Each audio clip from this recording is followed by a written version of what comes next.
nagpakilala sa babaeng may mahalagang ambag sa paglinang ng sining at kultura ng katutubong sayaw.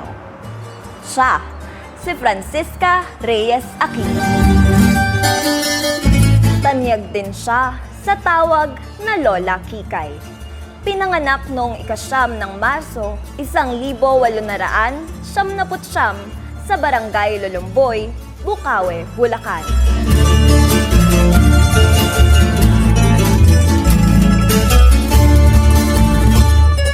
Naglakbay siya sa mga baryo at mga lalawigan upang magsaliksik ng mga katutubong sayaw. Mahalaga ang naging dokumentasyon niya upang makalikha ng libro na naging gabay hanggang sa kasalukuyan. Si Lola Kikay ang unang ginawaran na Filipina na national artist for dance.